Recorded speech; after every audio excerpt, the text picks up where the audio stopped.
Hello दोस्तों, आज हम इस वीडियो में करेंगे history and development of juvenile justice system, यानी कि जुवेनाइल जस्टिस सिस्टम का क्या इतिहास रहा है, उसका विकास कैसे हुआ। तो सबसे पहले हम मीनिंग जान लेते हैं।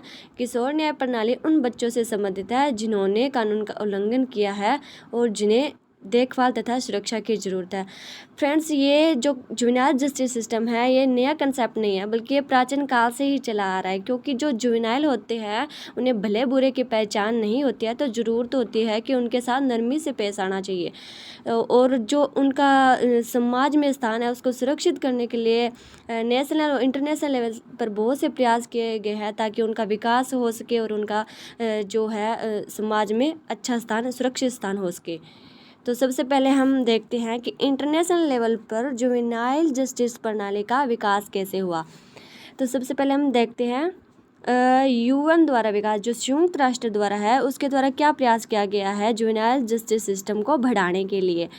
तो इसमें पहले जो मानवाधिकारों की सार्वभौमिक घोषणा 1948 में यूएन द्वारा की गई थी, जो उसका आर्टिकल 25 है, उसमें ये बताया गया है कि जो बाल्यावस्था होती है तो उसमें बालकों की देखभाल एवं सहायता की बहुत ज़रूरत होती है, तो उनका क्या है, प्रोटेक्शन किया जाना चाहिए। ये आर्टिकल 25 में यूएन डिक्लेरेशन में कहा गया था। तो उसके बाद हम बात कर लेते हैं इंटरनेशनल लेवल पर जो दो कोवेनेंट्स है। एक तो है economic, social and cultural right 1966 and second है सिविल एंड पॉलिटिकल राइट 1966।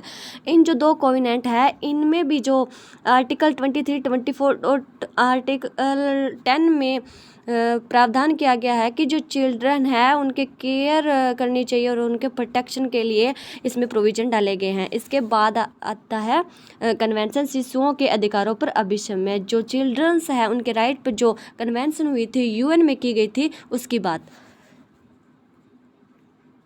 इस कन्वेंशन को 20 नवंबर 1989 में घोषित किया गया था और 2 सितंबर 1990 को इसे लागू किया गया था। इसमें कुल 54 अनुच्छेद है और 2013 तक इसमें 193 देश इसके पक्षकार बन चुके हैं।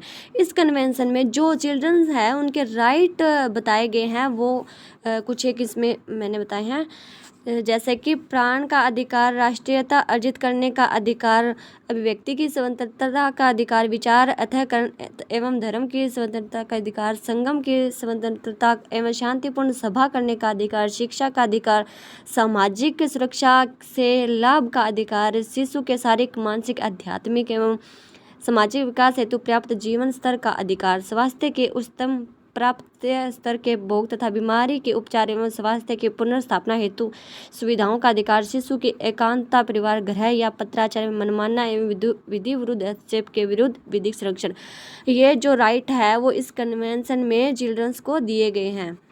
उसके बाद हम देखते हैं कि अदर कंट्रीज़ में भी जो जुवेनाइल जस्टिस सिस्टम है उसका विकास किस तरह होता है। सबसे पहले हम देखते हैं जो इंग्लैंड है उसमें 1908 में पहली बार बाल अधिनियम को के तहत किशोर न्यायालयों की स्थापना की गई थी। इन न्यायालयों का प्राथमिक कर्तव्य बच्चों और युवा अपराधियों की उचित देखभाल एवं सुरक्षा प्रदान करना व आसपास के अवांछित परिवेश को हटाने के लिए सभी आवश्यक कदम उठाना था।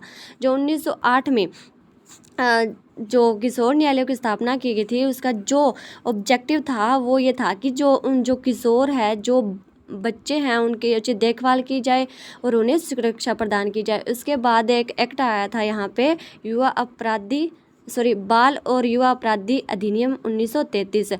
इसमें भी ये हुआ था, जो बच्चों को है उनके लिए विशेष रूप से अदालत अलग से अदालत बनाई गई थी और उन्हें अगर कोई ऑफेंस करता है तो रिमांड होम में भेजे जाने का प्रावधान किया गया था। उसके बाद जो संयुक्त राज्य अमेरिका में किशोर न्याय प्रणाली कैसी है, वो वहाँ पे जो ये किशोर न्याय प्रणाली है वो बहुत ही सरल है और जो किशोर से रिलेटेड जो भी ऑफेंस वो करते हैं उनकी जो प्रोसीजर चलता है वो भी बहुत एक औपचारिक तरीके का प्रोसीजर है, एक नरम तरीके का प्रोसीजर है और उन्हें जो अगर ऑफेंस करते हैं तो उन्हें भी जो बाल गृह या वहाँ पे प्रमाणित सर्टिफाइड स्कूल्स होते हैं वहाँ पे उन्हें सुधार के लिए भेजा जाता है।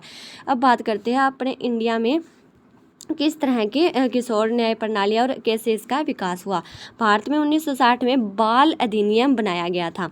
इससे बच्चों को कैद होने से रोका, किशोरों का कल्याण, शिक्षा, मार्गदर्शन व प्रशिक्षण प्रदान किया, अवलोकन गृह विशेष गृह का निर्माण करना भी इस अधिनियम की खासियत थी। इसके बाद आया था 1986 में किशोर न्याय अधिनियम।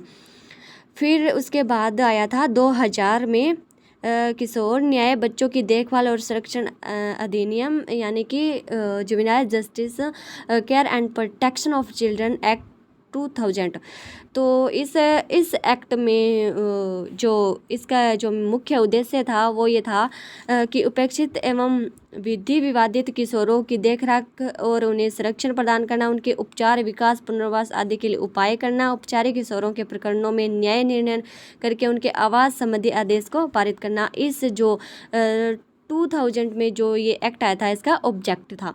और जो 1986 में जो ये जुवेनाइल जस्टिस एक्ट आया था इसका क्या ऑब्जेक्ट था, इसके भी ये 4-5 ऑब्जेक्ट है, जैसे कि संपूर्ण भारत में एक समान किशोर न्याय व्यवस्था लागू करना, ताकि यह सुनिश्चित किया जा सके कि किसी भी बालक को जेल या पुलिस की हवालात में बंद न रखा जाए। मतलब कि स्टेट का अलग अलग तरीके से जो एक्ट है जुवेनाइल से रिलेटेड वो नहीं होगा, बल्कि पूरे भारत में एक समान प्रोसीजर है वो जुवेनाइल के लिए इस एक्ट में लाया गया था। सेकंड है किशोरों की देखरेख, संरक्षण, उपचार, विकास, पुनर्वास आदि की व्यवस्था हेतु आवश्यक प्रशासनिक तंत्रों या संस्थाओं की स्थापना करना। किशोरों का अन्वेषण तथा अभियोजन, समायोजन तथा व्ययन, देखरेख तथा संरक्षण आदि हेतु न्याय प्रशासन के मानक, मापदंडों तथा नियमों को अधिनियमित करना। मतलब जो कि किशोरों से रिलेटेड इन्वेस्टिगेशन है उनका क्या प्रोसीजर रहेगा उनसे रिलेटेड है जो इस एक्ट में प्रोविजन डाले गए थे।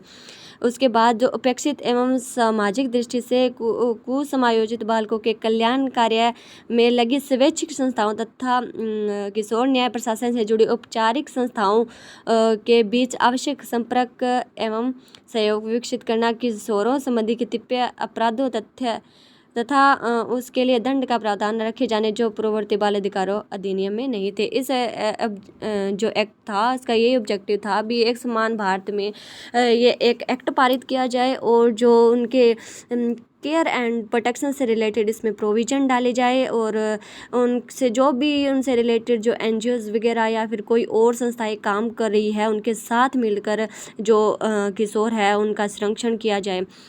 इसके बाद हम देख लेते हैं कि जो इंडिया का कॉन्स्टिट्यूशन है उसमें बच्चों से रिलेटेड क्या प्रोविज़न डाले गए हैं।